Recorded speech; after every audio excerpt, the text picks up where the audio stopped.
Two quick words before we dive into God's words. First of all, the Thomas family didn't ask me about us helping. Your pastor felt led that we should help. Second thing is, as you well know, we have some other congregations here. One of those is the Zoe Church that's from Burma, Burmese, that worship in our chapel on Sunday. And they got word about the loss of Desmond, and they brought a check in already to help with his service. So it tells you, people get prompted and our hearts get stirred. We can help in an amazing way. So thank you for making sure. Let me clarify that so I would be right on target as far as sharing with you. Now, you can tell I got to shift gears just for a second, so I'm going to pause and breathe 1 second, and then I'll get right into what I'm going to share today.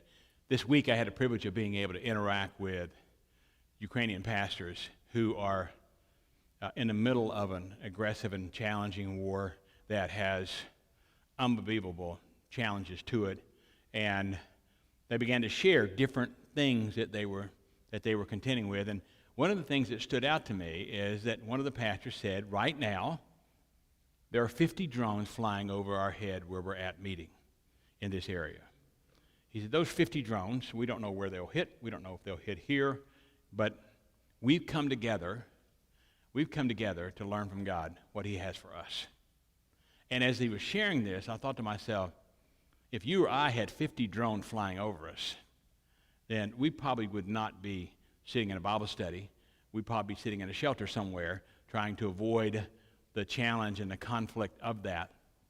So it tells you how you pursue living your life has very clear, distinctive ramifications. And so when you start processing through what Jesus is doing in Matthew chapter 5, you have your Bible there open to the 5th chapter and beginning in the 13th verse, you see something about how Jesus is instructing those who have an intimate and powerful connection to him, but very early in their instruction. It's just the very beginning of what they're going to learn. It's just the very beginning of how they're going to process through the things that are coming at them. So as a result, he's told them that you must have an attitude and a perspective that keeps you poor in spirit, but hungry and thirsty for righteousness, so that in your gentleness and your kindness, in your pursuit, you'll be able to experience what I have in store for you, what Jesus was saying in those first 12 verses. He even goes on to say that, and it's intriguing to me, that one of the things that came out of our staff meeting on Wednesday was we were talking about what we learned the week before, and Desmond shared in that staff meeting, we were talking about, Bo had shared the principle of leaning into hard things. And Desmond shared how that meant something to him. And it tells you something, that when you're in pursuit of God, you will go through difficult times and challenging times, but the Lord will be with you and will watch over you. And it's interesting to me because Jesus uses practical, dynamic illustrations to open us up to experience what it means to be salt and light. And if you think about those two things, I'll never forget the first time I was ever in a hospital, a number of years ago, going through surgery, and after the surgery, they bring you a light meal to eat, and so they brought it in, and I took a couple bites, and the person who dropped it off said, "What do you think?" I said, "That's terrible. I mean, there's no salt in this. I can't taste it at all." And I said, "Bring you some salt, and it'll be better." "No, you don't get any salt. There's no salt. There's no salt in this hospital." And I thought, what a terrible hospital, to take away one of your comfort foods, salt. And the whole time I was there, I was like, I got it out of here. I've got to get the Chick-fil-A or something and drown those waffle fries with salt because I missed that sodium that was a part of the story. Well, Jesus, he tells us that it's important for us to be salt and light. And so when you begin to look at it, you'll notice that one of the things that he wants us to think about is how do we become personally responsible when it comes to making an impact. When you start thinking about how do I live my life in such a way that I make an impact on those that are around me. Because what he's saying is salt makes a difference. Light makes a difference. Anyone here who stumbles in to any place in the darkness understands that there is something about light that takes you where you're supposed to go. And without it, it is much more challenging to be able to function. And so what you begin to realize is that Jesus, he's called us to function effectively and accept responsibility so that we can maximize our life impact, so that what we do with our lives will make the greatest impact possible. And what you start thinking about today is this: how salty are you? How bright are you? In other words, are you living your life in such a way that you begin to see that light at work, and you begin to understand that God has purpose for you? And here's one of the things important for you to take away today is that all of us have responsibility to make an impact. All of us have responsibility to look inside of our own hearts and go, hey, have I committed myself to accomplishing what God intends, or am I missing that completely? So let's look, if we could, at several scripture texts that I hope will be helpful to you, because we are called to make an impact. Matthew chapter 5, verse 13. Notice what it says. You are the salt of the earth, but if the salt has become tasteless, how can it be made salty again? It is no longer good for anything except to be thrown out and trampled underfoot by men. Look, if you would, verse 14. You are the light of the world. A city on a hill cannot be hidden. And then he contrasts in that next verse about how you don't put a basket over your lamp. Then look, if you would, down at verse 20 of chapter 5. For I say to you that unless your righteousness surpasses that of the scribes and Pharisees, you will not enter the kingdom of heaven. So imagine for a second, Jesus is raising the bar of understanding. He's elevating what they can grasp and get a hold of. He is leading them towards something that is powerful and meaningful. And out of that comes something very strong and definitive.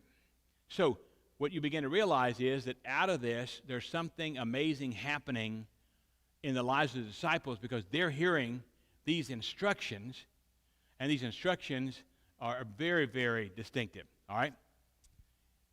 Nathan, is my microphone working okay? Okay.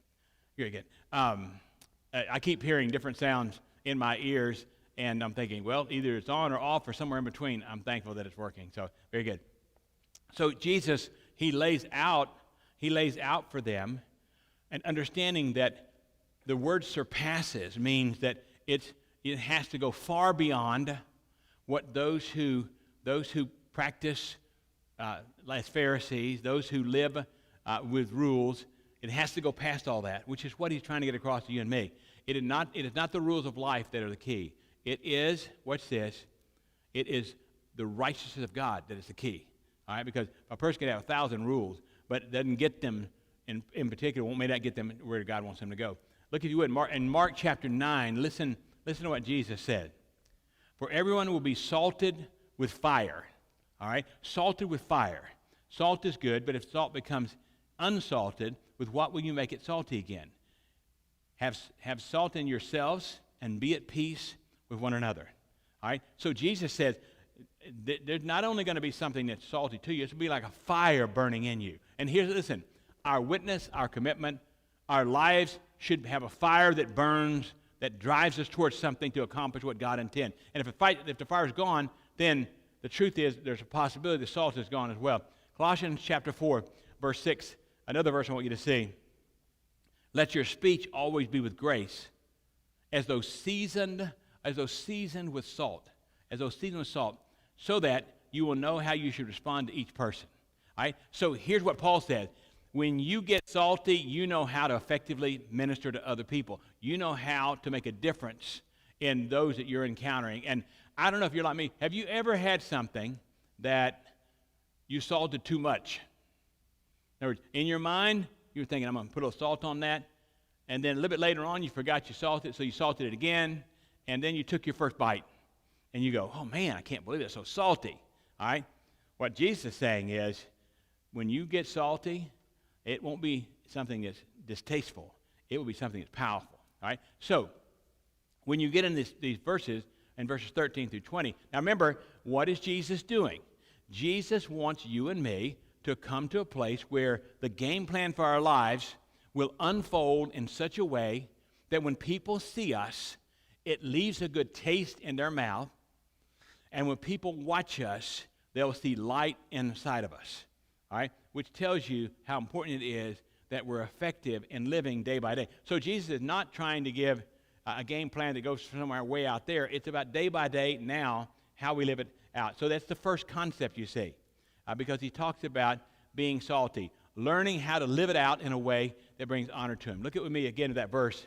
And what I want to do is show you something today, what's negative, what's positive, and how it unfolds in the life of any believer, all right? So, because if you'll think about it for a second, everyone here probably knows someone who at one point had an amazingly salty life, and then something happened.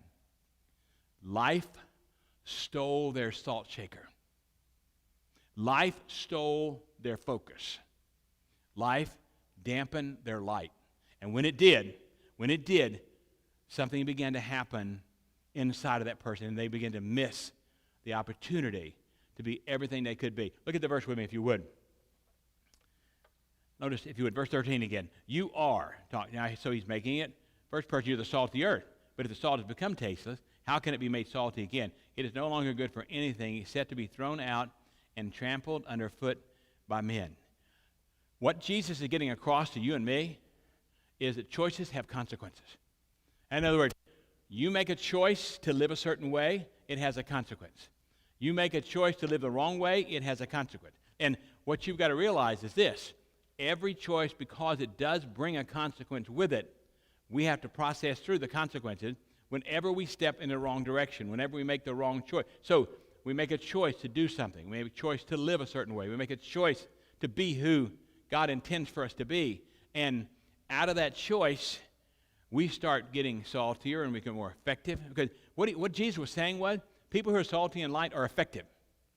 People who are not salty, people who don't walk in the light, they're ineffective. Jesus said, I am the light of the world. All right? So Jesus is getting across, guess what?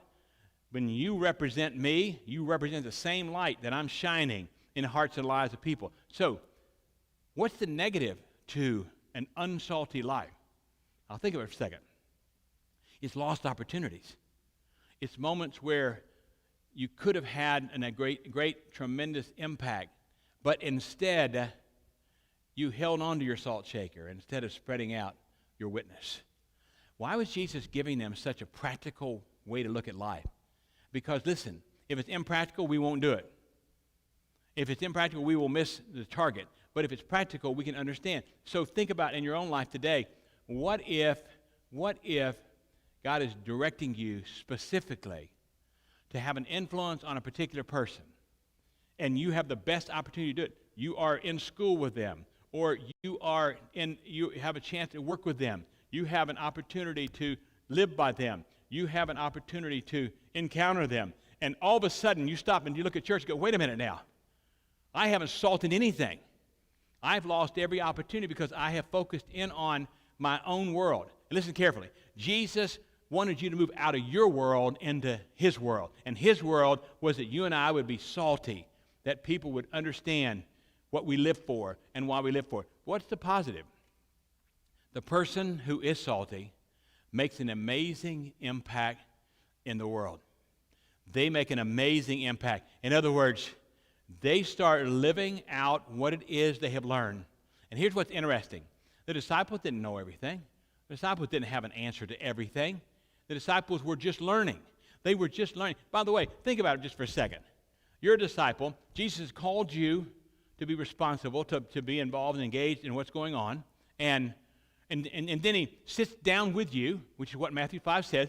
He sits down with them and he begins to instruct them. And he begins to instruct them by telling them things like, blessed are those who mourn. We can personally witness to that. But in our mourning, he says, you shall be comforted. Blessed are the gentle or the meek. What is he getting across? He's getting across conceptually that you and I either live it out or sit on the sidelines. We either engage in the team that God's called us to, or we miss the opportunity of a lifetime to impact and make a difference in someone's life. Listen carefully. Your moments don't go by twice. This week, I was walking down the hallway, ran into Desmond. Desmond said, Pastor, do you have 5 minutes I could talk to you? And I said, sure. I was dropping Milo off to school. So let me drop Milo off. You can come in my office and we can talk. And how I thank God that those minutes, it was more than 5, but those minutes were precious, every one of them. Why? Because Desmond wanted to live a salty life. Desmond wanted to find the answer. Desmond sat in this church building through the years, committed to trying to find those answers. And that's why I told him, I said, you're a person who has an ambition to pursue the Lord. And as a result, that God's going to do something inside your life. You see, every choice we make has a consequence. But we have to be careful to seize our opportunities and not miss those, because they don't come back around lots of times, 3, 4, 5 years later, maybe. But they're choices. My wife has been ministering for the last few years to a first-grade classmate of mine who had gone through unbelievable heartache and difficulty. And at her most crucial moment, my wife interjected into her the truth of God's Word, the power of personal love. My wife salted that relationship, and my wife shined light in the darkness of her story. And out of that, God transformed this young lady into someone totally different. Here's what I want you to see. Never underestimate the potential of somebody who chooses to be salty in life. It can be profound. The second concept that Jesus gets across is, obviously dealing with light, you got to let it shine. You got to let it shine. Look with me if you would. And notice, beginning in verse 14, you're the light of the world. City set on a hill cannot be hidden, nor does anyone light a lamp and put it under a basket, but on the lampstand. And it gives light to all who are in the house. And then watch what Jesus says. Let your light shine before men in such a way, key phrase, in such a way that they may see your good works and glorify your Father who is in heaven. Glorify your Father who's in heaven. And so what you begin to realize is Jesus is refining their purpose for life. He said, let your light so shine. And here's what you begin to realize, that the purity of purpose that we have in life motivates our hearts to accomplish so much more. In other words, when we have a purity of purpose, we understand that when we align our pursuit of holiness, we looked at a couple weeks ago, and our purpose, we begin to see that God has something in store for it. And so what Jesus says is, you have this light, and you have to turn this light on. You have to hit the switch. You have to make sure that you understand something, that other people are walking in darkness, and they need to be able to see the light. And listen, what Jesus is saying is this. We are that light that shines, that people encounter us. We are that light that people see. They go, you know what? That person is living for something beyond themselves. And listen, there are lots of people walking around in lots of darkness now. Lots of people. And because they haven't found the answer. And listen, you can look 1,000 different places in the world. There's only one place to find light, and his name is Jesus. So, you have a purity of purpose that God uses to really transform how you live your life out. What's the negative side of this? The negative side is that you choose not to allow your light to shine like God intended, and then you become dull, or there's no reflection of his grace in your life. All right? You become dull. I don't know how many of you have the LED bulbs that take a while to warm up. Any of you have those? You turn the bulb on, and it has a little bit of electricity. Then after a few minutes, it gets brighter and brighter, and it gets real bright. And and as a result of that, when it first starts, you go, I don't like those bulbs. I mean, I really don't like LED bulbs either, but I'm sure it saves energy, so Lord bless you with those if you have them. But I like, we'll turn the light on and immediately have light. It shines really bright immediately. And what you begin to realize is that when someone is letting their light shine, I mean, it's not a dull light. It's not 5 watts. It's 90 watts that are shining, all right? Which tells you what, on the negative side, the only way your light gets dull is you never change the bulb. And here's what's interesting about our faith journey. Every once in a while, you need to fine-tune your faith journey and look at your story. Ask yourself, am I being the light I'm supposed to be? Am I reading the Word the way I should? Am I in pursuit of what it is God has for me? Because what you begin to realize is if you don't, then you end up in that negative side, not being able to experience and living out and letting your light shine the way God intended. What's the positive side? You have a gospel impact on others. Right? So Jesus is not wanting us just to develop personal skills to be able to relate to people. Now, keep that in mind. Jesus is saying you shine light to make an impact that's linked to the good news of the gospel, because if we don't shine that bright light, why is our team in Tanzania? Our team in Tanzania is not walking around Africa right now just salting stuff and not taking the gospel to them. Our team is not walking around turning on a 5-watt bulb saying, you know what, I kind of feel tired today. They don't get that option. They're committed to accomplishing what God intends, and as a result, they are continuing on with the mission to accomplish all that God wants to do through them. So what Jesus is saying is, you can't live your life thinking, hey, I'm geared in such a way that I'm going to accomplish everything that I'm supposed to just by being nice to people or just being kind. Listen, the goodness of God, the kindness of our hearts, all of it should lead back to the gospel. And Jesus did not come to earth to die on the cross for us just to live good lives. He wanted us to live lives of grace. He wanted us to live lives of light. He wanted us to be salty among those that we encounter. And so, think about it for a second. You start living out what it is God's called you to do. You just start letting your light shine. And what happens to you? What happens to you is you get to look at your story and realize that it made a great impact. And listen, if your light's not shining and you have no salt, you have to look at your soul. You have to look inside your soul and ask what's happening. The tragedy that happened at the high school in Winder in Barrow County, that is the tragedy of lives that had no light and nothing going on but stealing the future of other people. And when you look at it, you realize that's happening in our world, it's happening in other places, and it's people who live without light, who live without salt. And when you look at that little 14-year-old boy, you go, man, don't you wish somebody had had a chance to convey to him the hope of the gospel that would give him light instead of life in prison without parole? I mean, you look at it and you go, wow, this is so sad that those lives were taken without any seemingly remorse from it. But it tells you something. Without Jesus, not only are we not salty, we have no light inside of us.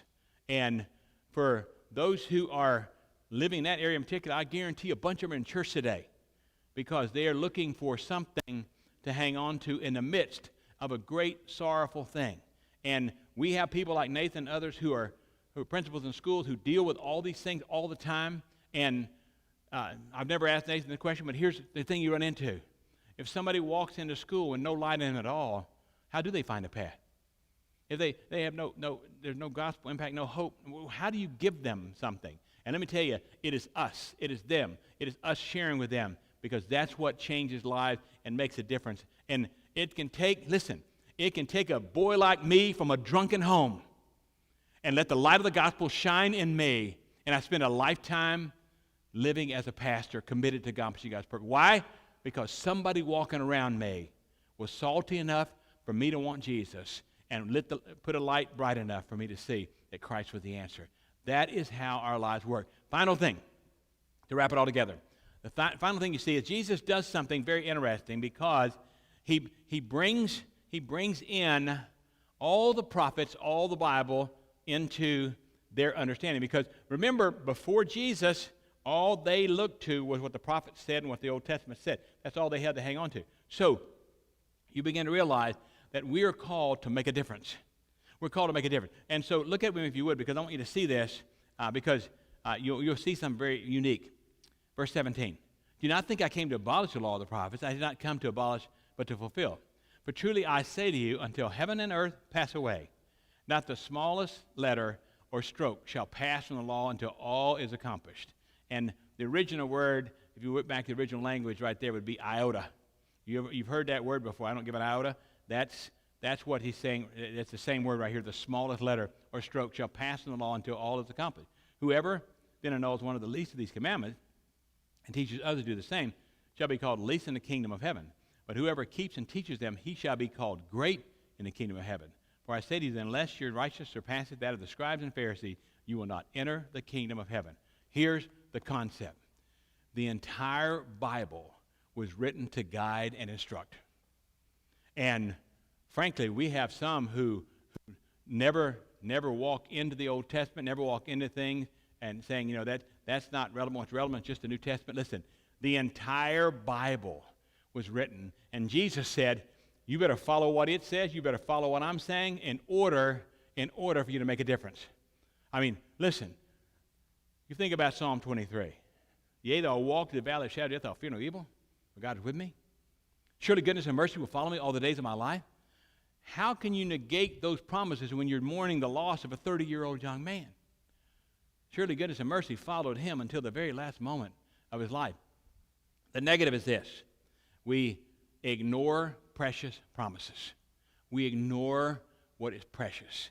And as a result, we miss some of the most distinctive things. Listen, I'm in a journey right now through the Psalms during the week, not for church, but for me. And it's intriguing to me how many different places in the Psalms there's a promise that distinctively applies to my life on that particular day. And what I want you to see today is this. Don't miss those promises. The positive is this. You allow His Word to penetrate your heart. You allow His Word to take residence inside of you. And when it does, it becomes a part of your story. It becomes a part of who you are. So when you look at this, you realize that in Matthew chapter 7, verse 12, look at it with me just for a second, and notice what Jesus said. In everything, therefore, treat people the same way you want them to treat you, for this is the law and the prophets. So what does He do? He brings the golden rule all the way around and says, look, this is how this works. You be salty, you be light, you be kind, you be gentle, you be helpful, you be a person of hope, you be a person who loves, you be a person who lives out your life with a distinctive story. And here's what happened. People see your story and they get fired up. They see you live for something. My son has a great story of sharing with people that he encountered uniquely about Jesus. Because Jesus is the story that you and I have a responsibility for. And you and I need to share it in the most powerful way. But here's the question for you. Will you assume responsibility for your life? Will you pick up another salt shaker? Will you turn on a brighter light? Will you choose to walk with Him in a way that allows your light to shine? And will you choose to experience God's best for your life? If you will, then something amazing is going to happen inside of you. You're going to discover that He didn't call you to be saltless. He called you to be salty. He didn't call you to be dull. He called you to be bright. And when you get to experience that, something happens inside of your life and inside of your story. So let's take a moment to pray. And Bo, I'm going to ask you to pop up if you would and lead us in prayer. And because he also, I think some other things going on that my brain's not wrapped around. So you'll remind everybody after your prayer of what's happening, and then make sure they know about the sugar-free donuts. I know that'll be a part of the story. Keep praying for our Tanzania team. They return on Wednesday. And pray for Mercedes and her family during this time in the journey. If you want to help, you know how to do that. And as we get ready to go into connection,